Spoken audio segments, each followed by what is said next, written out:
ডাক ডাক ডাক ডাক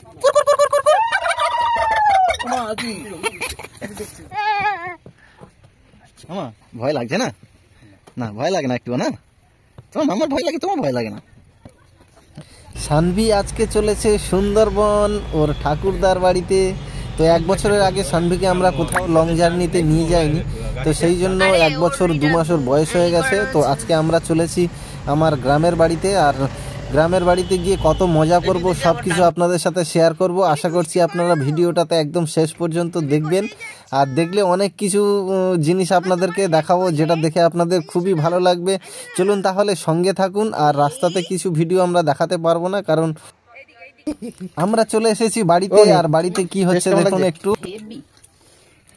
বুঝতেই পারছি না মুরগির ওই দেখ কিসের মাংস বুঝতে পারছি না, কিন্তু হেভি টেস্ট লাগছে। মাংস খেয়ে নিচ্ছে, কিন্তু মাংসটা কিসের কেউ কিছু বলতে পারছে না। আর এদিকে দেখুন গাছে পাকা কলা, এইগুলোই হচ্ছে গ্রামের মজা। আর একটা জিনিস আপনাদেরকে দেখাই, এই দেখুন এটা হচ্ছে পেঁপে গাছ আমাদের। আর এই পেঁপে গাছে কত পেঁপে ধরেছে আপনারা গুনে কেউ বলতে পারবেন? প্রচুর পেঁপে ধরেছে এই গাছটা। উলু দিলে ডাকে। ও বাবা, সেইটা তো আরো বড় গো। মাল দুটো আয় আয়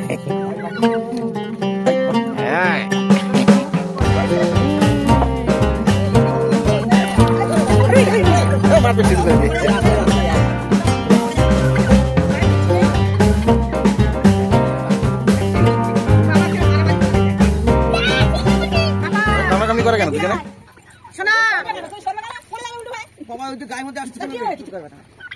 কিরে কিরে আমার একবার উলু দাও দেখি, ডাকে কি?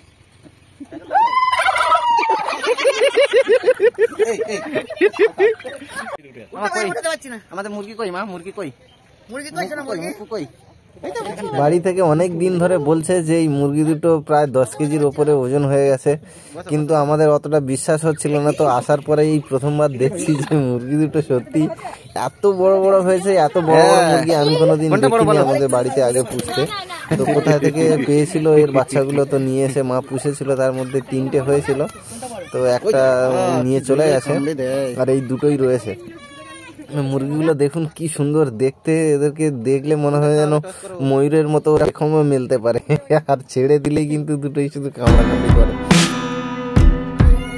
কত হবে জামাই, কত হবে? হ্যাঁ 15 কিলো? কি বলছো? কত হবে? হ্যাঁ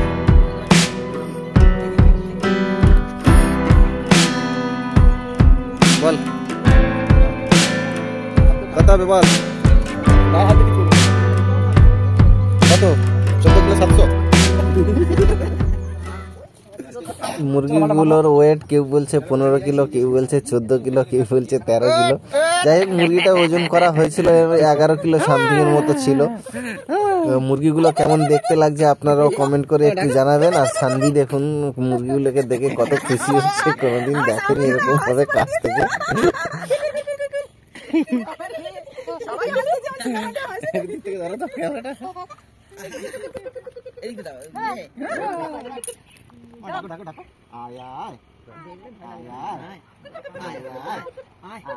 গ্রাম আর শহরের মধ্যে এটাই হচ্ছে তফাৎ। আর একদম সকালবেলা আমরা সবাই উঠে পড়েছিলাম, আর সকালবেলায় মুরগিটা নিয়ে আমরা সবাই মানে দেখছিলাম, ওয়েট করছিলাম, সবাই ছবি তুলছিল। ছবি তোলা তো শেষই হচ্ছিল না। চলুন এবার শান্তি করছে সেটা একটু দেখাই এরপরে।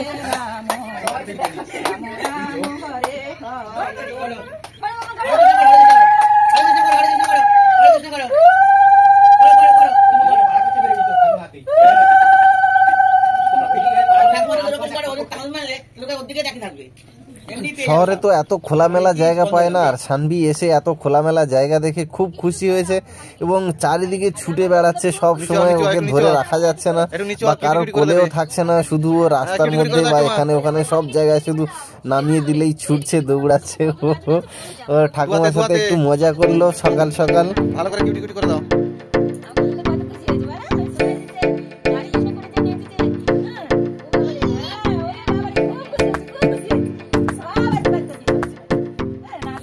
এই উঠানের মধ্যে একটা বড় পেয়ারা গাছ ছিল, বড় নয়, একটা মাঝারি পেয়ারা গাছ ছিল। আর পেয়ারা গাছতে আগে অনেক পেয়ারা হতো, এখন কিন্তু অতটা পেয়ারা হয় না, হয়তো অনেক বয়স হয়ে গেছে বলে তাই। আর সানভি সেখান থেকে দেখুন গাছের পাতা ছিঁড়ছে, পেয়ারা ধরে টানাটানি করছে।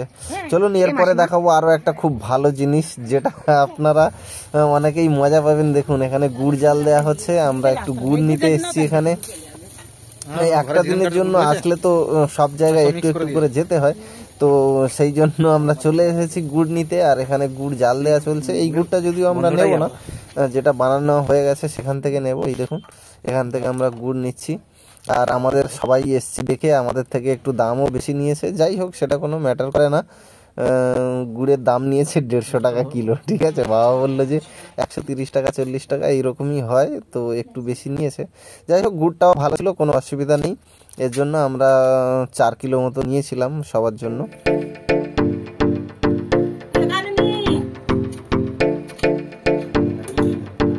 চলুন গুড় নেওয়া হয়ে গেছে, এখন যাব আরো একটা জায়গায়। এবারে দেখুন কোন জায়গায় যাচ্ছি। আমরা চলে এসেছি নদীর পাড়ে। আর সানভিকে নিয়ে প্রথমবার এসেছি নদীর পাড়ে। বাবা বারণ করছিল যে ওকে না নিয়ে আসার জন্য, কারণ ও হয়তো খুব ভয় পাবে। কিন্তু বিষয়টা একটু অন্যরকম হয়ে গেল এখানে আসার পরে। সানভি এখানে আসার পরে একদমই ভয় পায়নি। আর দেখুন এইটাতে করে আমরা যাব একবার ওপারে, আবার চলে আসবো, কারণ ওপারে আমাদের কিছুই নেই, কোনো কাজই নেই, আমরা শুধু একটু চড়ার জন্য এসেছি। আর সানভিকে নিয়ে ওর মা দাঁড়িয়ে আছে। সানভি কতটা ভয় পাচ্ছে জানি না, কিন্তু সানভির মা প্রচণ্ড ভয় পায় এবং এখনও পাচ্ছে। তো তাই বললাম যে মাঝখানের দিকে দাঁড়াতে, বেশি ধারের দিকে না দাঁড়াতে। সানভির মা সাঁতার কাটতেও জানে না, জল দেখলে যারা সাঁতার কাটতে জানে না, জল দেখলে তো তাদের একটু বেশি ভয় লাগে। তো সেই জন্য সানভির মাকে বললাম যে তুমি মাঝখানে দাঁড়াও। তো আমি ভিডিওটা করছিলাম বলে ওই জন্য আমি ওকে নিইনি। তো সানভির মা আর সানভির মামনি দুজনে মিলে একটু অল্টারনেট করে নিচ্ছিল। এখনো পর্যন্ত এইটাতে কোনো মানে ব্রিজ তৈরি হয়নি, খুবই কষ্ট করে এখানকার মানুষরা জীবনযাপন করে, সেটা আপনারা একটু দেখলেই বুঝতে পারবেন। কারণ এইসব সাইকেল, ভ্যান বা ভ্যান বলছি বাইক, এইসব বাইকগুলোকে কত রিক্সে ওপার থেকে এপারে পার করে নিয়ে আসা, তারপরে আবার কাজ সেরে আবার ওইগুলো নিয়ে বাড়ি ফেরা, এগুলো প্রচণ্ড কষ্টকর একটা ব্যাপার। যেগুলো আমার মনে হয় যে এগুলো খুবই মানে কষ্টের কাজ বা খুবই কষ্ট করে এরা জীবনযাপন করে। একটা সময় হয়তো আমি যখন এখানে থাকতাম তখন এটা কোনো ম্যাটার করতো না, এখনও বহু বছর এখানে নেই, সেই জন্য এখন মনে হয় যে এগুলো খুবই মানে এরা কতটা কষ্ট করে সব কিছু করার জন্য।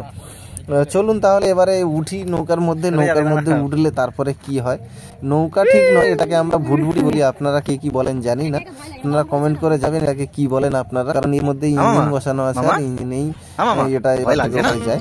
একটু ভয় লাগছে না? চশমাটা একটু তুলে দাও, নেমে গেছে চশমাটা। এখন 11টা 10-15 বাজে, আর এখন কিন্তু রোদ একদমই ওঠেনি আজকের, আর একটু মেঘলা করে রয়েছে। তবে ওয়েদারটা খুব খারাপ নয়, মোটামুটি ভালোই, একটু একটু ঠান্ডা লাগছে, তবে সেই রকম খুব বেশি ঠান্ডা পড়েছে এরকম নয় আজকের। তো অন্যান্য দিনের তুলনায় আজকের গরম আছে। সানভি আর সানভির মা দুজন কিন্তু খেলা করছে, একটুও ভয় পাচ্ছে না, জল দেখে বা নদী দেখে একটুও ভয় পাচ্ছে না। আর কিছুক্ষণের মধ্যেই আমাদের নৌকাটা ছাড়বে আর আমরা যাব ওপারে। আর তারপরে ওপারে আপনাদেরকে একটু দেখাবো যে ওই পারের জেলাটার অবস্থা কি রকম। মানে সারাদিন আমি যেটা এদের থেকে জানলাম, প্রায় 700 থেকে 1000 মানুষ প্রত্যেক দিন এই নদী দিয়ে পার হয়, মানে ওপার থেকে এপারে। আজ না হোক 10 বছর 20 বছর পরে তো ইয়ে হবে।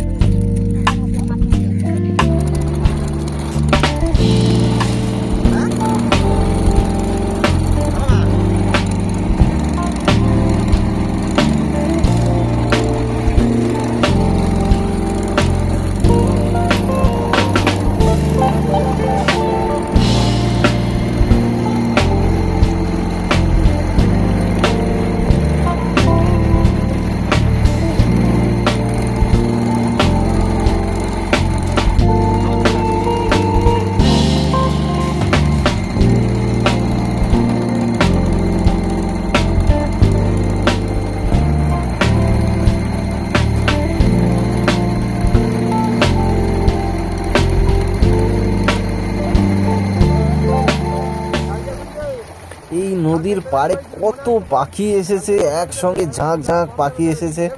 আর এই পাখিগুলোকে দেখতেও খুব সুন্দর। এখানে হয় ক্যামেরাতে অত ভালো বোঝা যাচ্ছে না, কিন্তু খালি চোখে এগুলো খুব সুন্দর দেখতে লাগছে। আর আমরা মোটামুটি এপারে চলে এসেছি, ওরা কেউ নামবে না, তবে আমার ইচ্ছে আছে যে সানভিকে নিয়ে একটু নামবো। তো আপনাদেরকেও একটু দেখাই, যেটা বলছিলাম আপনাদেরকে, এই যে জেটি ঘাটটা দেখতে পাচ্ছেন, এই জেটিটা বানানো আছে বাঁশ দিয়ে। আর এইটার ওপর দিয়েই কিন্তু ওই গাড়ি বা মাল নিয়ে সবাই কিন্তু এর ওপর দিয়েই পার হয়, কত রিক্সের মধ্যে। তো সানভীর মা আমাকে বারণ করছিল যাওয়ার জন্য, আমি বললাম না একটু যাই, সানভীকে নিয়ে ওপার থেকে একটু ঘুরিয়ে নিয়ে আসি, এতটা দূরে এসেছি যখন। আর জেটি ঘাটটা দেখুন, মেন যে জেটি রয়েছে সেই জেটিটা কিন্তু এতটা দূর পর্যন্ত রয়েছে, তারপর থেকে এত দূর পর্যন্ত কিন্তু মানে বাঁশ দিয়ে বানানো। যাই হোক, জেটিটা যে সময় বানানো হয়েছিল সেই সময় কিন্তু ওই পর্যন্ত জল যেত, যেহেতু নদীর এই কূলটা গড়ছে আর ওই কূলটা ভাঙছে, সেই জন্য জলটা এখন অনেকটা নিচের দিকে নেমে গেছে। তো গভর্নমেন্টের অন্তত এটা করা উচিত যে ওই জেটিটা বাড়িয়ে আরও একটু নিচের দিকে করা উচিত, কারণ প্রচুর মানুষ সেখান থেকে যাতায়াত করে। আমরা সানভিকে তো ওপর থেকে ঘুরিয়ে নিয়ে আবার ব্যাক করেছি, কারণ ভালো লাগছিল না, ওখানে রাস্তাটাও ভালো নয়, ওপরে রাস্তাটাও ভালো নয়, অনেকটা দূরে গিয়ে তারপরে একটু পিচের রাস্তা ওদিকে স্টার্ট হয়েছে। তো অতটা দূর আর হেঁটে গেলাম না, আমি পার হয়ে তাড়াতাড়ি পালিয়ে এলাম সানভিকে নিয়ে। সানভিকে এনে আবার ছেড়ে দেবো।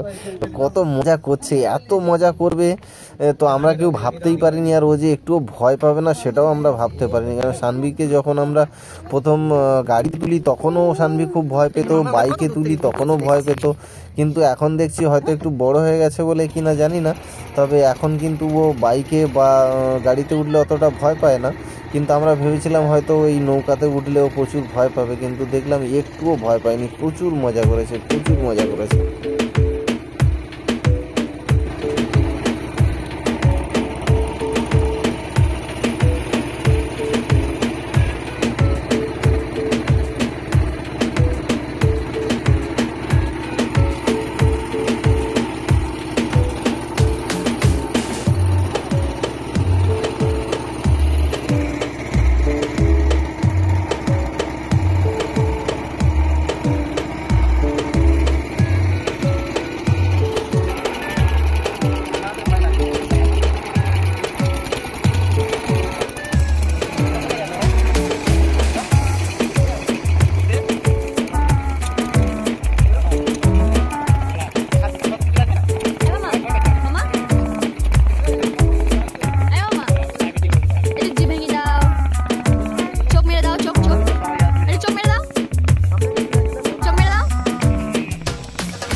ওপারে যেতে আর এপারে আসতে মোটামুটি প্রায় 40 থেকে 45 মিনিট মতো টাইম লেগে গেল আমাদের। যাই হোক, একটা একটু ঘোরা হলো, আনন্দ হলো। আর দেখুন এবারে বাইকগুলো কি কেমন ভাবে তুলছে, আমার তো ভয় করছে। যাই হোক, ওদের হয়তো এটা প্রত্যেক দিনের কাজ, সেই জন্য ওদের কাছে কোনো ব্যাপারই না, কিন্তু আমার প্রচন্ড ভয় লাগছিল, এরা প্রত্যেক দিন এইভাবে যাতায়াত করে। তো চলুন না, আমাদের তো মোটামুটি নৌকা সফর শেষ। আমরা এবারে যাব আরো একটা জায়গাতে, যেখানে হচ্ছে মুড়ি ভাজা হবে। চলে এসেছি, আর এখানে মুড়ি ভাজার পরে মুড়ি ওরা খেতে চাইছিল, আমি বললাম একটু দাও দেখি, ওরা খেয়ে দেখুক, ওরা এত এক্সাইটেড হয়ে যাচ্ছে। তো দুজন অল্প মুড়ি দুজন ভাগ করে খাচ্ছে, দেখুন কেমন। আর এখানেই মুড়ি ভাজা হচ্ছে, মুড়ি ভাজার মেশিন দেখার জন্য এসে, কোনোদিন দেখেনি বললো, তাই আমি নিয়ে এলাম। আমাদের বাড়ি যেতে সামনেই পড়ে।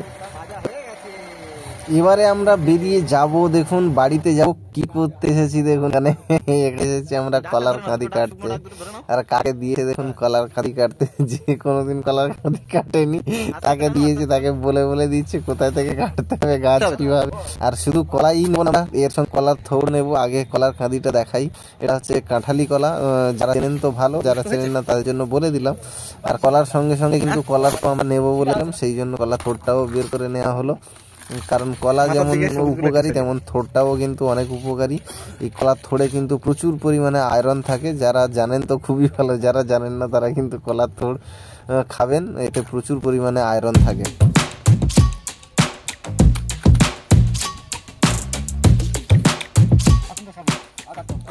আমাদের থোড় নেওয়া কমপ্লিট হয়ে গেছে। এবারে কিন্তু আমরা আরো একটা জায়গায় যাব, সেটা হচ্ছে আমাদের এই পেয়ারা বাগানে। চলে এসেছি আমার পেয়ারা বাগানে। আর এখন যদিও সিজন নয়, তাও অনেক পেয়ারাই ধরেছে গাছে। পেয়ারাগুলো অতটা হয়তো ভালো নয়, কিন্তু তাও পেয়ারা অনেকই রয়েছে। আর এদিকে দেখুন আমার ভাগনা কি করছে, অর্জুন সেজেছে। দেখুন একটা তীর ধনুক বানিয়ে দিয়েছে ওর একটা মামি, আর বানিয়ে দেওয়ার পরে সেইটা নিয়ে বসে তীর ধনুক ধরে বসে আছে।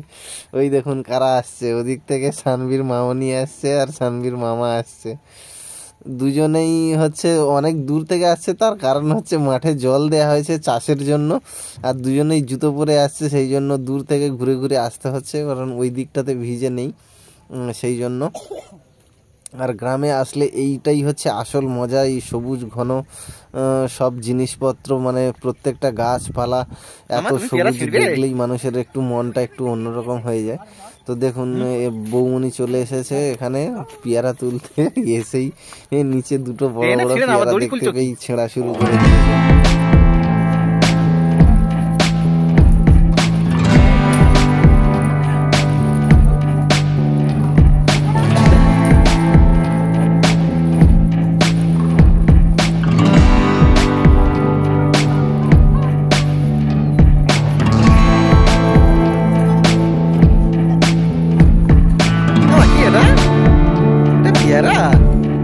পকেটে রাখো না, আমার তুমি কামড় দিয়েছো।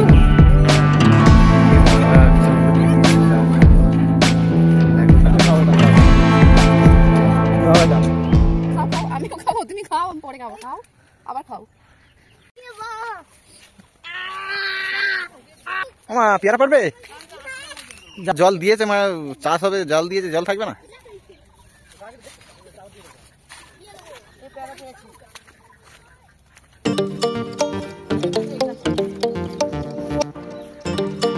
পারো? বাহ, গুটি বেড়ে বেড়ে আসছে গোলে গোলে।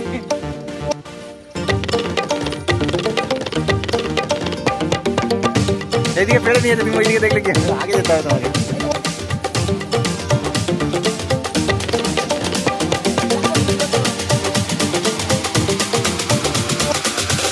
কি করছিলে? পেয়ারা পারবে তো, পেয়ারা পারবে না। তুমি যাও যাও, মিতালি কি আবার, তুমি যাও গিয়ে পারো।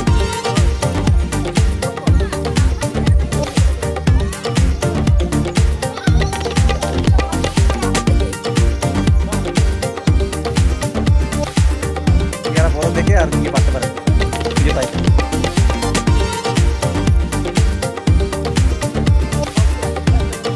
বুঝেছো?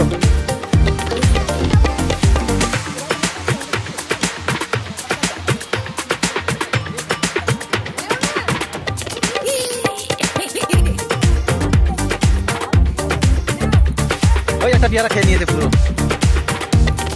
ওই দেখো ভেতরে শুধু দানা কটা রেখে দিয়ে গেছে। কি করে হলো বলো তো, কি করে হলো বলো?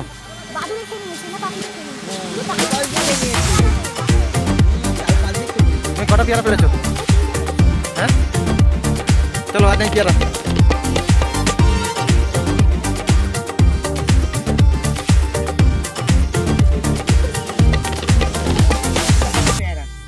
পেয়ারা পাড়া শেষ হয়ে গেছে, এবারে আমরা যাব আর একটা বাগানে। আর এখানের ঘটনাটা একটু বলি আপনাদেরকে। আগে দেখুন কি করছে, এখানে ফুলকপিটা তুলছে। আর এ একা তো তুলতে পারছে না, আবার বৌমনিও এসছে, লাস্টে বৌমনি এসে টানছে ওকে ফুলকপিটা তোলার জন্য। দুজনে মিলে এই ফুলকপিটা টেনে তুলবে।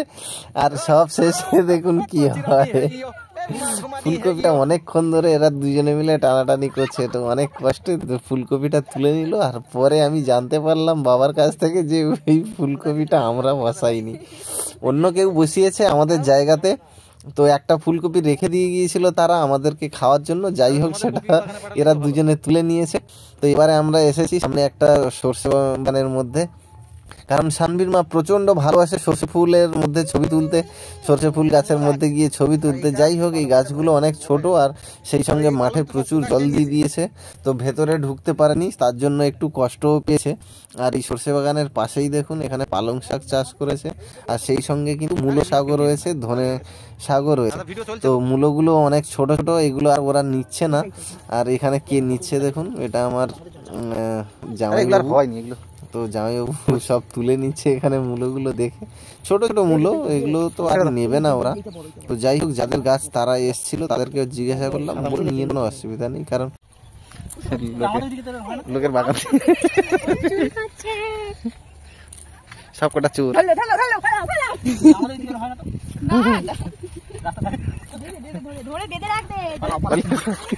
লোকের বাগান থেকে চুরি চামারি করে সব ফিরছে, আর গাছে একটা মাত্র ডাব ছিল, সেই ডাবটা পেড়ে নিয়ে চলে আসছে খাওয়ার জন্য। আর সানভি দেখুন পুরো রাস্তাটাতে ওকে একটু ধরতে দেবে না, ও একাই হেঁটে হেঁটে আসবে, একাই হেঁটে হেঁটে। শুধুমাত্র একটা দিনের জন্যই আমরা এসেছিলাম এই সুন্দরবনে, তো আমাদের টাইম প্রায় শেষ হতে চলেছে। আমাদের চিকেন রান্না হয়ে গেছে, একটু চিকেনটা আপনাদেরকে দেখাই। এই রকম রান্না করেছে আমার মা। আর গ্রামের বাড়িতে আসলে খুব সুন্দর লাগে এই দেশি চিকেন খাওয়াটা, আর সেই সঙ্গে চিকেনের কালারটা দেখুন, দেখেই তো মানে খিদে বেড়ে যাচ্ছে। চলুন আজকের ব্লগটা এখানেই শেষ করলাম। কেমন লাগলো আপনারা অবশ্যই কমেন্ট করে জানাবেন, আর এই রকম ব্লগ আরও আপনাদের সাথে আমরা শেয়ার করব। আশা করছি আপনারা সবাই সঙ্গে থাকবেন, আর যারা নতুন আসছেন চ্যানেলে অবশ্যই চ্যানেলটাকে সাবস্ক্রাইব করে রাখবেন। সবাই ভালো থাকবেন, সুস্থ থাকবেন।